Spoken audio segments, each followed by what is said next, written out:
नमस्कार, पुन्हा एकदा आपले सर्वांचे स्वागत आहे.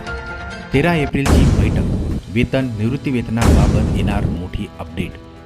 चला पाहूया या विषयावर सविस्तर माहिती. त्यापूर्वी आपणास विनंती आहे, चॅनलला जर नवीन असाल तर सबस्क्राईब करायला विसरू नका आणि नवनवीन अपडेट मिळविण्यासाठी बेल आयकॉनला प्रेस करायलाही विसरू नका. अत्यंत कामाची बातमी शेअर करायलाही विसरू नका.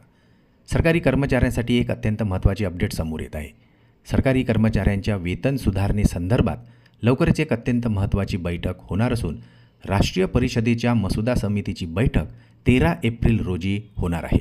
त्यात वेतन आयोगाला सादर करायच्या अंतिम प्रस्तावावर मोठी चर्चा होणार आहे. कर्मचारी आणि निवृत्ती वेतनधारक वेतनवाढीच्या निर्णयाची वाट पाहत आहेत. त्यामुळे या बैठकीच्या निकालाविषयी मोठी उत्सुकता दिसून येत आहे. मसुदा समिती पगार, निवृत्ती वेतन आणि नोकरीशी संबंधित बाबीसह प्रमुख कर्मचारी संबंधित मुद्द्यांवर चर्चा होणार आहे. आयोगाला आपल्या शिफारशी सादर करण्यासाठी 18 महिन्यांचा कालावधी देण्यात आलेला आहे.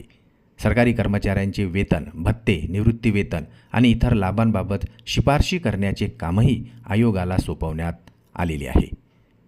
सरकारी कर्मचाऱ्यांची पगारवाढ ही फिटमेंट फॅक्टरवर आधारित असते, जे 8व्या वेतन आयोगाद्वारे निश्चित केले जाणार आहे. महागाईतील सततची वाढ पाहता कर्मचारी संघटना हा आकडा 3.25 किंवा त्याहून अधिक असावा अशी अपेक्षा करत आहे. यामुळे आता येणाऱ्या बैठकीत कर्मचाऱ्यांना कोणता आर्थिक दिलासा मिळणार आहे याकडे आता सर्वांचे लक्ष लागलेले आहे.